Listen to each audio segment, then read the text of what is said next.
Hello friends, this is Prem Shekhawat and today we are going to talk about the tariffs that are being imposed by US President Donald Trump on India। तो जो tariff पहले 25% था वो अब कल रात को बढ़ाकर 50% कर दिया गया। सो व्यूअर, सबसे पहले जानते हैं कि ये टैरिफ्स होते क्या हैं। बेसिकली देखिए, जो भी सामान हम यहाँ पर इंडिया में मैन्युफैक्चर कर यूएस को एक्सपोर्ट करते हैं उसके ऊपर जो एक टैक्स लगाया जाता है उसे टैरिफ कहा जाता है। तो अब अगर वो टैक्स 25% हो चुका है और in the near by future वो 50% कहने की बात हो रही है, तो अगर जो प्रोडक्ट हम 100 रुपये में बेच रहे हैं अब वो यूएस मार्केट में अगर 125 रुपये या 150 रुपये में जाएगा तो डेफिनेटली वहाँ पर जो डिमांड है वो कम होनी है। और यूएस में अगर इंडियन प्रोडक्ट्स की डिमांड कम हुई है तो यहाँ का जो इंडिया का मैन्युफैक्चरिंग सेक्टर्स है वो बिल्कुल उससे प्रभावित हुए बिना रहेगा नहीं और इसका सीधा असर जॉब मार्केट पर भी आना है। अब हम इसे कैसे काउंटर कर रहे हैं ये जानने के पहले देखते हैं कि ये टैरिफ लगाए क्यों हैं प्रेसिडेंट ट्रंप ने।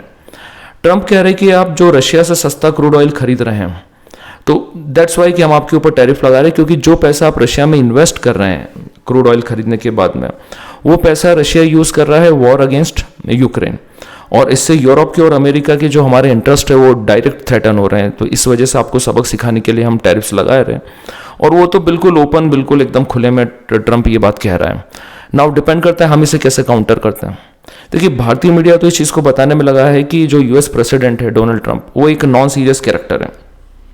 मीडिया वो अपना काम करने में लगा हुआ है, जो उसके लीडर्स उसको कह रहे हैं भैया आप यूएस की बात कर रहे हैं, हमारी जो जीडीपी है 4 ट्रिलियन यूएस डॉलर की और उनकी 30 ट्रिलियन यूएस डॉलर है, हमसे 7 से 8 गुना बड़ी जीडीपी, और उनके आप कह रहे हैं कि उसके जो प्रेसिडेंट को आप सीरियस ना लें।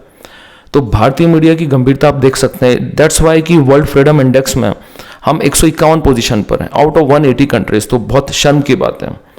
और जो इंडियन गवर्नमेंट अब कुछ अपने अफाइलेशंस के थ्रू एक ट्रेंड चलाएगी कि vocal for local, boycott foreign products, ये फॉरेन प्रोडक्ट्स और ये मोबाइल्स, महंगे कपड़े, ब्रांडेड कपड़े खरीदता कौन है? शूज़ वगैरह गरीब आदमी खरीदता है, जो 80-85 करोड़ लोग हैं जो सरकारी अनाज पर डिपेंड करते हैं।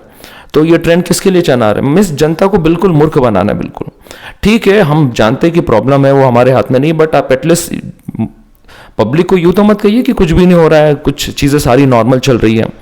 और मीडिया बता रहा है कि हमने मुंह तोड़ जवाब दिया है। भाई जवाब हमें अमेरिका को देना और मुंह जनता का तोड़ेंगे इंडिया के। तो मामले की ग्रेविटी को समझना पड़ेगा। व्यूअर्स, आपके क्या ओपिनियन है आप कमेंट बॉक्स में मेरे साथ शेयर कीजिए। Thank you so very much.